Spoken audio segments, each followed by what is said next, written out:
यहाँ पे प्रश्न दिया हुआ है और इसमें बोला है कि फाइंड द प्रोडक्ट। तो सबसे पहले क्या करेंगे, इस 0.8x से ये दोनों को गुना करना है और 0.5y से दोनों को गुना करना है। तो एक एक बार लिख लेते हैं, 0.8x से दोनों को गुना करना है, इसका मतलब 1.5x माइनस 3y और फिर इससे ये दोनों को, तो माइनस 0.5y से 1.5x माइनस 3y ऐसा लिख लेना है। अब हम लोग क्या करेंगे, बारी बारी से गुना करेंगे। तो इससे इसको गुना करेंगे तो 0.8x इंटू 1.5x माइनस, इससे इसको करना तो 0.8x इंटू 3y।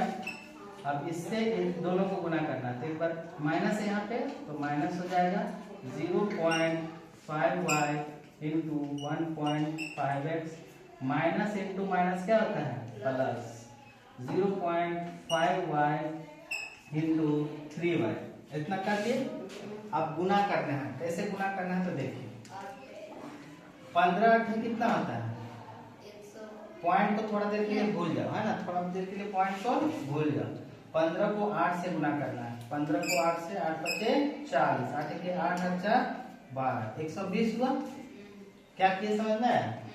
पॉइंट को थोड़ा देर से भूल जाओ, 15 को 8 से गुना किए तो 120। अब पॉइंट देखो, एक अंक के बाद है, यहाँ एक अंक के बाद है, अब तो 2 अंक के बाद पॉइंट लगा देना। एक और एक कितना हो गया 2 अंक, तो 2 अंक के बाद पॉइंट। एक और एक को गुना करेंगे कितना होगा x स्क्वायर। अब माइनस है, अब 8 त्रिका 24, कितने अंक के बाद है, एक अंक के बाद है, तो एक अंक के बाद पॉइंट लगा देंगे और x y, फिर यहाँ माइनस 15 बचे 75। अब कितने अंक के बाद है, 2 अंक के बाद पॉइंट, यहाँ पे 2 अंक के बाद पॉइंट, यहाँ पे x और y प्लस 5 दिया 15, कितने अंक के बाद, एक अंक के बाद पॉइंट और y स्क्वायर। अब इन दोनों को क्या करना है देखिए, तो इसमें भी x y है और इसमें भी x y, तो दोनों जो है जोड़ना है। इसको क्यों जोड़ना है, माइनस और माइनस है ना, तो यहाँ पे लिखेंगे 2.4 और जोड़ना है 0.75, तो 5 हो जाएगा, 7 4 11, हाथ में 1 2 और 1 3।